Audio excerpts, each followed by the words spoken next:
time de vendas remoto funciona ou é o presencial que vende mais? Olha, é difícil também trazer alguns pontos aqui. Confesso que antes da pandemia, a gente achava que time de vendas remoto não funcionava. Tá? A gente trabalhava ali, todo mundo junto. E por quê? Né? Porque a energia do último dia do mês, gente, é uma coisa inexplicável. Né? Que a gente, só quem é vendedor e quem vive aquilo, sabe o que acontece. E vem aquela clássica pergunta: meu Deus, como é que vocês venderam tanto no último dia do mês? Por que vocês não venderam isso nos outros dias? Né? Por quê? Que coisa, né? A gente não sabe. Porque realmente a energia, ela tem esse poder de impulsionar o vendedor a bater mais meta. Ela tem. Mas veio a pandemia e tivemos que ir todos para o remoto. E daí... Livre e espontânea pressão. Livre e espontânea pressão. O ponto positivo, eu acho que para dar certo uma cultura, né, um atingimento de meta em vendas remoto, para dar certo, que era o que a gente tinha, a gente tem que ter processos e a gente tem que ter ferramenta.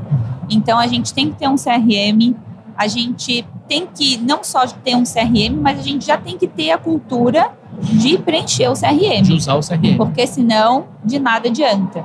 Né? Então, a gente já vinha tendo essa cultura de preencher o CRM, de saber que tudo estava metrificado, e não que a gente estava metrificando só por controlar o que a pessoa estava fazendo, mas sim porque a gente usa os dados para melhorar os nossos processos, para dar um melhor coaching para o nosso vendedor, fazer com que todo mundo bata mais meta. É para isso que serve. Então, a gente já tinha esse ponto forte. Né? Então, assim, quando a gente mudou para o remoto, a gente continuou cobrando e com mais intensidade, logicamente, que as coisas estivessem dentro do CRM. A gente brincava assim, se não está no CRM, não fez. Mas não sei o que. Se não está no CRM, não fez. E a gente falava isso. E eu achava assim, gente, como é que a gente vai bater meta sem estar todo mundo junto, né? Eu tinha essa e, pasmem, assim, a gente bateu muita meta. Muita meta foi batida no time remoto, né, 100% remoto, ali, principalmente ali na pandemia. Então, por quê? Porque a gente também se reinventou, né? Os rituais que a gente tinha do presencial, a gente tentou transformar para online de alguma forma. Então, a gente chegou a fazer um contest, uma época de... quando o vendedor recebesse um comprovante de pagamento ou fizesse uma conta, ele tinha que gravar um vídeo de até 30 segundos comemorando aquela venda e daí mandava no grupo do WhatsApp. E no final, eu lembro que era Páscoa isso, perto da Páscoa, os 3 melhores vídeos mais engraçados ganhavam um ovo de Páscoa. Coisa simples. Uhum. Mas então, assim, como que a gente mantém essa energia do presencial no online? É desafiador, uma hora cansa, porque aí a gente tem que estar sempre se reinventando, porque as pessoas não têm paciência de ficar sempre entrando nas mesmas coisas, né? Mas a gente compartilhar, comemorar cada venda, né? A gente, como líder, está movimentando o grupo do WhatsApp ou o canal, né, que vocês se comunicam, enfim, faz com que isso se mantenha vivo. Agora, nós estamos com a vantagem, né? Passou aí o auge da pandemia, a nossa sede aqui em Florianópolis está aberta novamente e a gente já faz alguns meses que a gente está incentivando os vendedores de Floripa a virem para a nossa sede no final do mês. E daí eu vou dizer que a gente diz, nossa, gente, que saudade que a gente estava disso. E daí a troca que existe entre as pessoas, entre os vendedores, é na hora um falando de uma objeção, o outro já chega, já entra na call, eu vou ligar, deixa que eu resolvo isso para ti, mas eu tô com dúvida, como o outro que está lá na outra mesa responde. Uhum. Então é muito bom, mas a gente não tem todos os nossos vendedores em Floripa. É uma parte bem pequena dos vendedores que está em Floripa. Então, a gente não consegue ter ali todo mundo junto. Então, eu não sei se tem uma resposta certa aqui. Eu acho que não existe uma resposta certa, né? Eu acho que tem todos os benefícios do online, tem todos os benefícios do presencial. A gente está vendo o modelo híbrido ser uma tendência, né? Eu acho que a cultura precisa deixar muito claro, né? Vocês têm um time muito disciplinado, eu tenho certeza que isso ajuda muito os vendedores que estão em casa a continuarem trabalhando, né? Eu estava conversando com um amigo meu, né? E ele falou, pô, Daniel, esse negócio de horário flexível e tal não pode se tornar trabalho flexível, né? A pessoa deixar de fazer porque está em casa. Né? Não é... Ah, não, mas o cara vem 2 dias para a empresa, né? Daqui a pouco virou, ao invés de final de semana de 2 dias, a semana tem 2 dias, o cara não trabalha assim. Né? Então, precisa ser uma coisa muito bem estruturada e de novo, né? Precisa ter processo, precisa ter uma cultura, precisa ter rituais para fazer com que o online ou o híbrido funcione, né, Leandrão? Cara, de verdade, assim, sentimentos separados, porque eu adoro estar junto com outros vendedores. Eu me sinto muito desafiado se eu ver você fazer uma venda, entendeu? Tipo... você tá falando no telefone, de repente faz 30 minutos que eu não ligo para um cliente, eu vou me sentir estimulado. Eu falo, não, mas peraí, por que ele tá falando e eu não? Eu vou ligar, cara, aquela energia. Exatamente. Cara, você vende, você toca o sino, aí você escuta tocando o sino, você fala, faz tempo que eu não vendo, deixa eu vender também, né? Deixa eu vender também. Fazer um follow-up aqui. Eu vou bater o sino mais alto que o Leandro. Quer dizer, essa energia, eu acho que é muito difícil a gente transpor pro digital. Né? Porque também não pode virar o digital, o remoto, não pode virar uma prisão. Não, vamos pôr todo mundo no Zoom. Exatamente. Aí você trabalha dali, eu trabalho dali. Aí tá todo mundo no Zoom, você fala, não, mas não é essa a proposta. Exatamente. Né? Aí fica um Big Brother, né, Lu? E no início a gente até tentou, né? Ali no início da pandemia, a gente entendeu, vamos tentar colocar todo mundo ali e tal. Mas não adianta. E né, tu falou ali de horário flexível. O vendedor tem que entender que o vendedor não horário tem comercial. muito horário flexível, gente. Porque o horário comercial, ele funciona, né, igual para todo mundo. Então, você tem que estar ali pelo menos umas 8h30, 9 horas. Você tem que estar ali até umas 6 horas da tarde, pelo menos. O horário flexível é que vai ter um dia que você vai marcar com um cliente que vai ser 7h30 da noite. E aí você vai ficar 7h30 da noite. No outro dia, você pode chegar um pouquinho depois. Você tem um médico, você vai sair, você precisa resolver uma coisa... Mas, assim, você tem que entregar, isso a gente sempre deixou isso muito claro, a gente tem que entregar a meta ali, né? Os nossos indicadores, a gente tem os nossos indicadores de produtividade também, que são bastante valorizados, e acho que isso entra um ponto na cultura também. Como assim? Indicadores de produtividade? A gente tem, por exemplo, a quantidade de calls, né, de ligações que a gente espera que sejam feitas, a quantidade de oportunidades que a gente espera que o vendedor pegue. Então, a gente automatizou um e-mail que parecia simples e bobo, assim, mas faz bastante impacto. A gente tem um e-mail todos os dias, mais 11 horas, que sai pro time com uns 3, 4 principais indicadores de produtividade por pessoa. E o time recebe. Então, a gente vai pelo exemplo positivo. Então, eu vejo ali, eu tenho meu time... Ele recebe só o dele ou de todo mundo? Não, de todo o time. Gestão à vista. Gestão à vista, não tem essa. Então, eu consigo ver que Daniel fez 30 ligações hoje e eu fiquei lá em último com 10. Eu vi que a fulana já pegou tantas ops e a gente está no dia 15 do mês e eu não peguei ainda.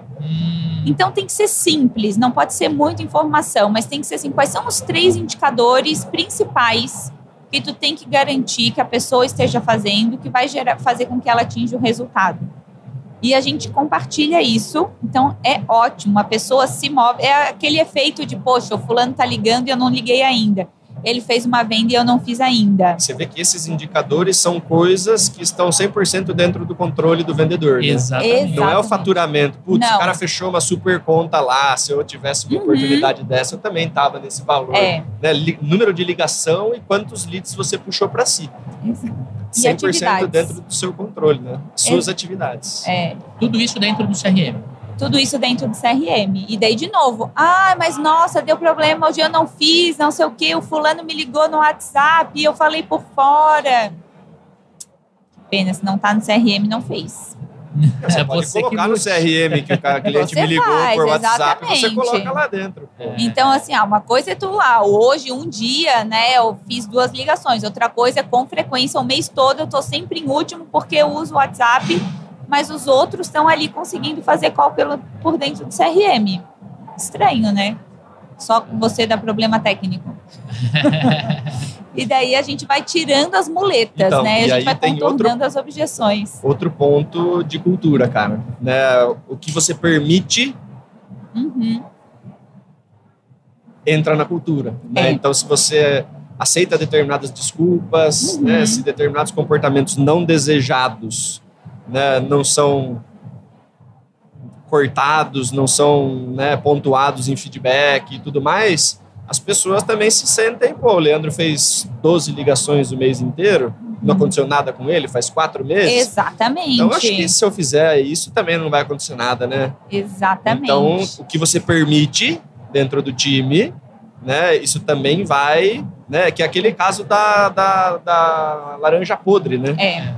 Vai, encostou na outra, né, começa a passar, né? Quando vê, tá todo mundo produzindo no 20% da produtividade. Gente, o que está acontecendo? E daí é a hora da gente voltar também e ter aquela conversa difícil, né? A gente diz, colocar o bode na sala, né, e falar sobre ele, dizer, gente, vamos lá. Quero dar um exemplo aqui, cara, de uma coisa justamente do que a gente estava falando, né?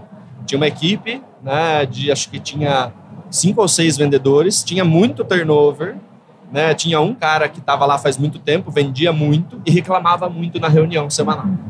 Ele vendia muito Ele vendia muito e falava, não, porque tá caro, porque isso, porque aquilo.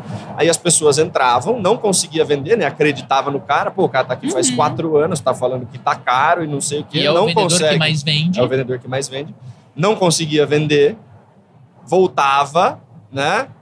Ou pedia para sair, ou ficava um tempo sem bater meta e esse cara era trocado o tempo inteiro. Né, e, né, em determinado momento eu falei com o gestor, né, era um cliente, eu falei, cara, esse seu vendedor, ele tá intoxicando a reunião, né, as pessoas estão acreditando nele, ele reclama muito toda a reunião, né, então eu sei que você não pode tirar ele porque ele tá carregando, né, os outros não estão conseguindo acertar, né, justamente pela influência dele, né, então, cara, ele acha ruim de vir na reunião? Fala para ele que ele não precisa vir.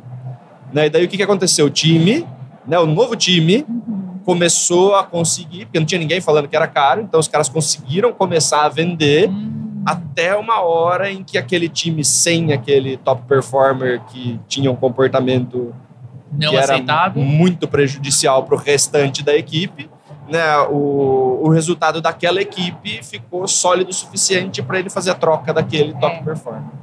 Né? Então, excelente. A maçã, a laranja podre, né? Você permite, de novo, por causa do resultado, né? Você deixa aquilo acontecer, e né? essas mudanças, elas levam tempo, né? É bem isso, até tu identificar, né? E fazer esse comportamento, mudar o time, mudar o comportamento. Nisso foram uns 6 meses aí, até o time tá e é um caso de um time externo, né? Então, esse cara, ele tinha esse comportamento dentro dessa reunião e era só isso que impactava, né? Num time interno, você não consegue separar tanto o cara, né? Ou você manda só o cara para casa, né? Fica um negócio meio esquisito. Daí todo mundo vai querer ir para casa, né? E junto já não está performando, imagina em casa, né? Mas é um exemplo, né? É uma tarefa difícil, né? Uma coisa que você tem que planejar para fazer, né? Mas... é um problema de cultura. Fica nessa, poxa, mas se eu tirar, eu vou perder a minha meta de agora. Mas são decisões, são riscos, né? Às vezes é melhor você tomar essa decisão e tomar o risco de, olha, eu vou ficar 3, 4 meses prejudicado de atingimento de meta, mas depois disso a gente tem um plano e a gente vai estar com um time redondo e vai ter meta com consistência. Ele estava patinando faz muito mais tempo do que isso. Exatamente. Né? Porque é um cara que vende bem, mas impede outros 4, 5 de vender. É um falso sentimento, né, de que tá tudo certo. E a gente deixa, né, porque a gente tem tantas coisas para resolver também, às vezes, né. Ignorar o problema não faz ele ser resolvido, né. Não, infelizmente. É uma verdade que dói, né. Uma frase que a gente viu aqui na palestra do Summit, né? Você pode fugir da realidade, mas não das consequências da realidade. Não, é isso aí. Este conteúdo foi trazido para você pela RD Station e por nós, Super Vendedores. Nós queremos convidar você a conhecer o RD Station CRM, o CRM que nós utilizamos aqui na operação dos Super Vendedores. Vai ter um link na descrição deste podcast. E se você sente que é a hora de fazer um treinamento de vendas, venha conhecer o Método Super Vendedores. Tem um link aqui na descrição para você conhecer o nosso treinamento. Certo, Daniel, mestre? É isso aí, bora vender.